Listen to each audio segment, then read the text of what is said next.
Bonjour à tous, nous sommes toujours en direct du Lab Pierre Fabre au centre-ville de Toulouse pour cet événement qui est la journée mondiale de l'eczéma atopique. Ce deuxième Facebook Live rassemble des patients, des experts, nous allons faire un tour de table et nous allons parler des hydratants. Quel bon hydratant utiliser pour sa peau quand on souffre d'eczéma? Alors, petit tour de table, on retrouve donc notre experte en conseil d'hydratation et d'éducation aux santé de la peau, voilà. Joël Noni.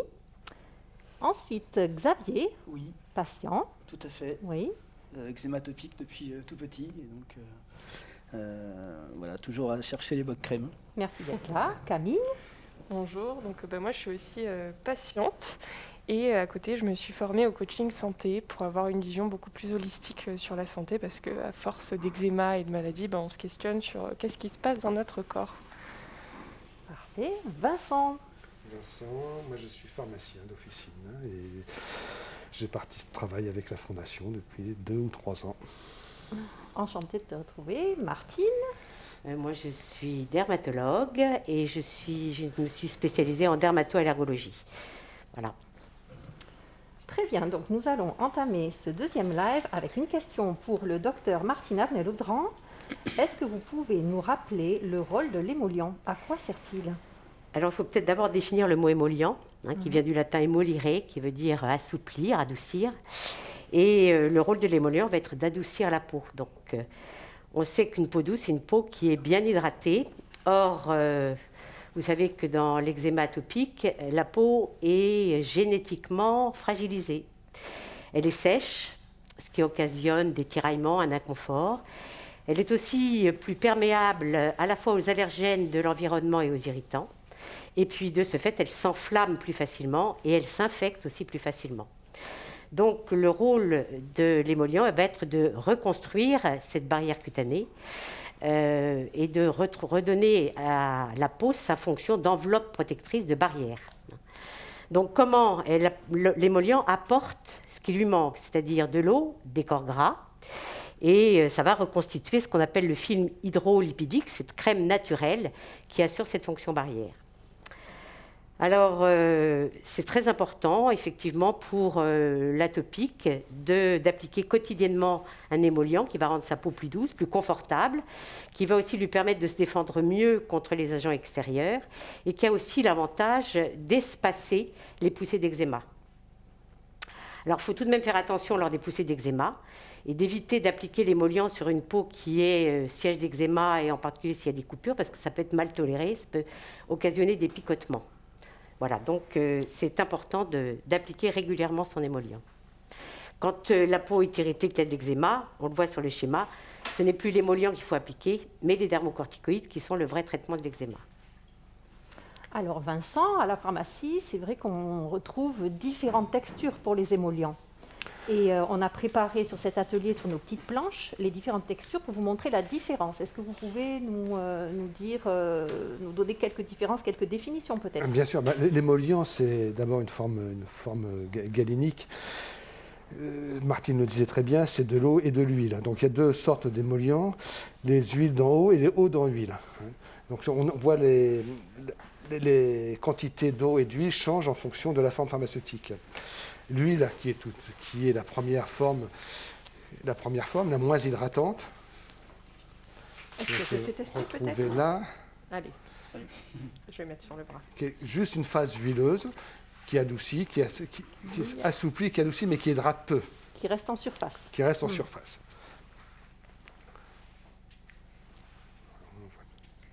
On voit bien, c'est très agréable, mais ça reste en surface. Ça brille, hein. Voilà. Ça brille beaucoup, mais en même temps, on sent qu'on a un effet vraiment juste, de surface. Voilà. Après, on tire. Ça adoucit. Après, il y a le lait. Alors là, on l'a sur la planche. On l'a sur la planche. On voit que c'est une texture fluide aussi, le lait. Qui est très fluide. Pas aussi fluide qu'une huile, évidemment, mais qui reste très fluide. Oui. Donc, où la phase aqueuse est très importante, tandis que la phase huileuse est beaucoup moins importante. Oui. Ensuite, la texture suivante. C'est la crème. C'est la crème, d'accord. La crème, qui est Avec un peu plus riche un meilleur pouvoir nutritif, oui. et qui commence déjà à pénétrer un peu plus qui pénètre un peu plus la peau. Là, on sent qu'il y a Voilà. c'est plus confortable quand même. Hein. C'est plus consistant. Oui, voilà. Oui. Et après, on passe au baume, qui là a une phase huileuse beaucoup plus. Ouais. Qui prédomine. La phase huileuse dans le baume est prédominante.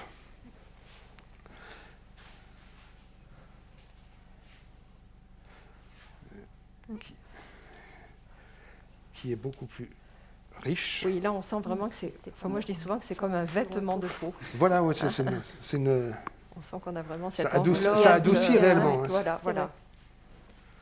D'ailleurs, ça reste bien sur les mains. Oui, Et- ça reste bien dans. Plus agréable à mettre aussi. Enfin, on termine par le Serra ou la colle crème qui ont des consistances à peu près similaires. Oui, ça, c'est le manteau. Hein. Hein, voilà. On peut Voilà. partir à la Qui neige. sont vraiment une phase très riche, Ouais. en acides gras. La coquine pour d'hiver. Oui, c'est bien cette comparaison. Mais par contre, qui ont ouais. une protection très importante. Cette comparaison avec les vêtements est, Oui. est parlante. Mhm. Il y a les vêtements d'été, les vêtements d'hiver. Voilà. Sur la doudoune. Et, Ça, j'aime bien, moi. et je pense Hein que C'est rare, c'est tout doux.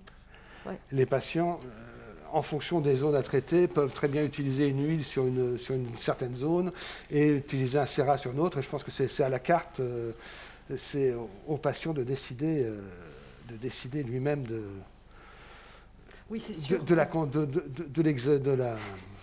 consistance à appliquer. On voit bien que Justement. pour l'observance, si les patients n'aiment pas leur crème, Voilà. ils ne la mettent tout Voilà. simplement pas. Hein. Alors, Xavier et Camille, comment vous adaptez en fonction de la saison, en fonction de l'état de votre peau? Comment vous adaptez vos produits, vos soins hydratants? Alors moi, j'adapte, j'observe vraiment la peau. Parfois, je préfère presque rien mettre sur certaines zones parce que c'est trop abîmé. Donc, soit c'est de la cortisone si j'en mets, ou les moments où j'en mets pas, voilà, je préfère vraiment un peu attendre. Si c'est sec, vraiment que de la sécheresse, je vais mettre plutôt ce qui est du Serra. Et plutôt le soir aussi, parce que j'ai l'impression que la nuit, ma peau se répare plus que le reste de la journée. Alors, je ne sais pas si c'est juste moi ou si c'est un fait, si c'est prouvé en quelque sorte. Et le matin, je vais plutôt mettre tout ce qui est lait, on va dire, parce que c'est plus rapide aussi, que ça sèche un peu plus vite, que ça pénètre plus vite. Et du coup, pour commencer la journée, c'est un petit peu plus simple. Et je dirais que tout au long de la journée, surtout là en période de Covid, je vais avoir toujours un peu de la crème dans mon sac à main pour mettre soit sur les mains, souvent. Et du coup, essayer de garder des mains un peu moins sèches. Et le soir, ce qui m'a beaucoup aidé sur les mains, c'est de mettre du Serra. Alors si j'avais vraiment des zones avec de l'eczéma, je mettais un peu de cortisone. Mais sinon, de mettre du Serra avec des gants en coton. Au début, je pensais que ça allait être pas agréable, etc. Mais moi, ça m'a vraiment permis de retrouver des mains plus douces et Le matin, hydratées. quand Ouais. vous enlevez les gants, vous avez... C'est ça. En général, je les enlève la nuit parce qu'il fait chaud. Mais le matin, je retrouve des mains qui sont un peu plus nourries. Donc, ouais. Xavier, quelques astuces aussi Alors moi de mon côté, effectivement, je fais plus la différence crise hors crise. Quand je suis pas en crise et que j'ai la peau à peu près bien et toujours sèche, je mets beaucoup de crème de mon côté. Le côté où effectivement où ça pénètre plus vite, c'est plus agréable à mettre aussi, puisque le côté huile, alors c'est vrai que ça graisse beaucoup, mais ça laisse de la graisse, hein, c'est gras. Donc après, si on met un vêtement, ça peut imprégner les vêtements, c'est pas trop, c'est pas adapté si on doit sortir après. Donc beaucoup de crème. Et par contre, quand je suis en crise, effectivement, en plus de la cortisone, beaucoup de baume, des trucs des crèmes beaucoup plus nutritives, beaucoup plus riches. Et on le voit même, c'est tout bête, mais quand on a une peau abîmée, d'avoir une peau agréable à mettre, ça change tout aussi de pouvoir la mettre sur une peau abîmée, pas de se faire mal en mettant la pommade. Et voilà, du coup, on a envie on met la crème et du coup, on a envie de se gratter derrière. C'est pas top, c'est pas le but. Donc on adapte aussi la crème à ça. Et j'ai envie de dire que même par rapport à toutes les crèmes, je pense qu'on essaie à peu près toutes les crèmes et chacun après a son produit préféré, sa crème préférée. Et on adapte aussi en grandissant. Voilà. Quand on devient autonome par rapport à l'eczéma, on aurait des dermatos qui donnent beaucoup de conseils effectivement sur des crèmes. Et c'est vrai qu'avec l'âge, on voit que même le dermato dans la relation, limite c'est bon, monsieur Léos, qu'est-ce que vous voulez que je vous donne comme crème? Parce que vous connaissez votre peau, vous savez ce qui vous plaît, ce que vous aimez, donc qu'est-ce que vous voulez que je vous donne en fait. Après, plus les conseils pour des crises, mais sur le côté vraiment soin et nutrition, c'est qu'est-ce qui vous plaît le plus. Il s'adapte assez à ça. Merci. Joël, est-ce qu'il y a des façons particulières d'appliquer ces émollients, ces hydratants? Alors, au niveau du visage, ce qui est assez intéressant, c'est d'abord de mettre la crème sur le bout des doigts, de là, moi, je dirais pré-étaler, hein, voilà, on l'étale, et comme ça, on va la déposer. Et le fait de la déposer, ça va nous permettre de moins avoir à frictionner pour faire pénétrer. Donc après, il suffit de lisser plutôt du centre vers l'extérieur, vers les contours, pour avoir des gestes plus doux. Pour le corps, on va mettre la crème à l'intérieur de la paume. Là encore, on va bien l'étaler. Et plutôt que d'utiliser le bout des doigts pour faire pénétrer, ce qui au contraire irrite un peu la peau, on va déposer un peu sa crème et on va l'appliquer en faisant des grands gestes doux. Par exemple, pour les hommes, avec la pilosité, on a plutôt intérêt à aller dans le sens des poils. Hein, parce que, par exemple, on prend du Cera avec beaucoup de poils, ça tire un peu les poils, alors que du coup, si on lisse dans le sens des poils, c'est plus agréable. Hein. D'une manière générale, avec les hommes, ils vont aller dans le sens du poil. Bon, mais Je ne relèverai pas. même peut-être avec les femmes quand même. Hein. Et alors, il y a une autre astuce qui peut être intéressante, puisque vous parliez beaucoup des mains. Parfois, les patients nous disent « Non, mais moi, j'aime pas dans les mains, c'est gras, ça colle. » Donc, on peut très bien mettre la crème sur le dos des mains. On va vraiment l'appliquer comme ça. On va faire ça pour bien l'appliquer entre les doigts, comme ceci, comme ceci. Moi, j'aime bien faire ça sur les ongles, des choses comme ça. Et ce qui fait qu'après, quand on va passer à l'intérieur, sur la paume des mains, en fin de compte, on a déjà fait pénétrer la plus grande quantité de crème. Et comme ça, on aura la peau assouplie, mais pas complètement grasse. Hein, donc plutôt comme ceci. Ce geste-là aussi, il peut être intéressant quand on veut faire le dos. Hein, puisque quand on met la crème comme ceci, on ne va pas très haut, mais on le fait beaucoup plus facilement. Donc pour le dos, on peut très bien dire, je mets ma crème comme ça, et on peut couvrir une zone plus importante quand on n'est pas très souple. Des conseils peut-être plus particuliers pour les enfants? Il y a une façon un peu ludique d'aborder l'hydratation quotidienne qui peut être un peu lourde. Voilà. C'est vrai qu'on a intérêt à ne pas dire aux enfants « Viens, je vais te mettre ta crème ». Hein, ce n'est pas une punition, plutôt on peut dire « Viens, je vais te faire un massage hein. ». Mais aussi, il existe, on a développé en tout cas à Avène, au terme, une comptine. Et donc, on met la crème pour ressembler. Les filles se déguisent en Coco la coccinelle, les garçons en Léo le léopard, ou parfois ça change. Hein. Il y a des filles qui veulent ressembler à un léopard et des garçons à une coccinelle. Et donc, on fait des poids. Et du coup, ce n'est plus du tout une contrainte puisqu'on s'amuse. Et on chante en même temps et on fait pénétrer la crème. En fin de compte, ce qu'il faut, c'est que ça soit ludique et agréable, hein, qu'on s'amuse, qu'on ne soit pas juste dans la contrainte en permanence. Hein. Vers quel âge on peut mettre sa crème tout seul quand on a un petit comme ça? Quand on a des frères et sœurs qui tirent un petit peu vers le haut, on dirait, moi j'en vois à 2 ans et demi, qui commencent à vouloir le faire. Sinon, vers 4 ans, 3-4 ans. D'accord, très bien. En termes de composition, Vincent, à la pharmacie, quels sont les conseils sur lesquels on oriente les patients qui viennent avec un eczéma atopique? Après, nous, c'est en fonction des... On recherche des formules simples, les formules sans parfum, sans conservateur, les plus simples possibles et les plus efficaces. Hein, c'est une question de... On trouve les formules qui ne nuisent pas. Après, il y a des formules qui sont beaucoup plus élaborées avec des bouchons qui gardent la crème stérile, les nouveaux bouchons Défi par exemple, qui gardent la crème stérile. Après, c'est surtout les patients qui décident en fonction de leurs besoins et de leur peau. C'est bien appliquer la crème quotidiennement. Il faut une crème qui est décidée par le patient, qui est choisie par le patient, ce n'est pas à nous de les choisir. Donc il faut donner des doses d'essai pour les faire tester la texture, si possible, sur place dans la pharmacie, et après la texture qui plaît au patient.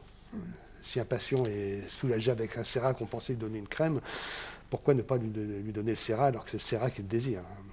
La meilleure crème, c'est la crème qui est utilisée, et pas la crème qui reste dans le placard. Et puis c'est vrai qu'on peut aussi, parfois les patients choisissent en fonction de la zone corporelle. Voilà. On peut se dire qu'on va prendre un Cera pour le visage et on va plutôt prendre un baume quand on doit faire tout le corps. Voilà, on est souvent étonné du choix du patient. On voulait donner une crème parce qu'il nous semblait que c'était mieux pour lui. Il préfère un Cera ou vice-versa. Quelqu'un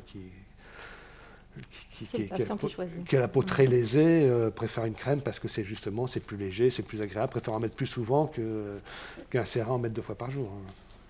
C'est vrai qu'une crème qu'on n'aime pas appliquer, on va avoir moins tendance à la mettre. Bien sûr, évidemment, alors, c'est clair. Donc après, c'est le traitement, la réussite du traitement qui est compromise. Docteur Martine Avenel-Audran, nous n'avons pas encore parlé des ateliers d'éducation thérapeutique, mais tous ces conseils qu'on vient d'aborder ici sont donnés pendant ces ateliers d'éducation thérapeutique. Absolument. La liste de ces ateliers, elle est disponible sur le site de la Fondation. On appelle ça des centres spécialisés. Donc ce sont des ateliers thérapeutiques. Vous pouvez parler un petit peu d'éducation thérapeutique et de Oui, ces alors ateliers ? l'éducation thérapeutique, c'est une pratique qui vise en fait à autonomiser le patient dans la prise en charge de sa maladie, donc à lui faire mieux comprendre et du coup mieux se prendre en charge. Donc il y a des ateliers, souvent des ateliers collectifs, et il y en a un qui est en particulier consacré aux émollients, donc on appelle ça le bar à émollients. Donc les patients viennent, ils essayent comme ça, à la sortie de l'atelier, ils peuvent trouver celui qui leur convient le mieux. Donc ça, c'est une des pratiques, mais il y a d'autres ateliers sur l'estime de soi, par exemple, sur aussi les corticoïdes et toutes les croyances vis-à-vis des corticoïdes. Enfin bon, c'est tout un panel d'ateliers qui sont à disposition et qui permettent de vivre mieux avec sa maladie, en fait. De mieux l'accepter aussi. Camille, Xavier, vous voulez réagir ? C'est vrai que on a des phases où on a tendance à se fermer un petit peu à tout, à se dire qu'il n'y a rien qui va ou rien qu'on supporte, etc. Et puis parfois aussi, il y a une crème qui va nous aller un temps et puis finalement, on ne sait pas trop pour quelle raison notre peau ne la supporte plus. Et je trouve que là, ça offre des opportunités intéressantes d'essayer des choses différentes et aussi de bien penser à demander aux dermatologues qui ont des crèmes aussi remboursées parfois pour nous aider à essayer les différentes textures. Parce que c'est souvent aussi ce qui nous freine, c'est le prix, le fait qu'on commence un tube qu'on ne termine pas, c'est vraiment des choses à prendre en compte. Donc d'aller essayer soit justement aux ateliers, je pense que c'est une bonne option. Ou bien de demander à son dermatologue, moi c'est un problème, c'est que ma crème ne me plaît pas. Je pense qu'on ne pense pas à le dire, donc ça peut être une bonne alternative. Oui, les ateliers, j'en ai entendu parler justement dans le cadre de la Fondation et moi j'adore personnellement parce que je pense que j'aurais adoré avoir ça. 42 ans aujourd'hui, j'ai ça depuis...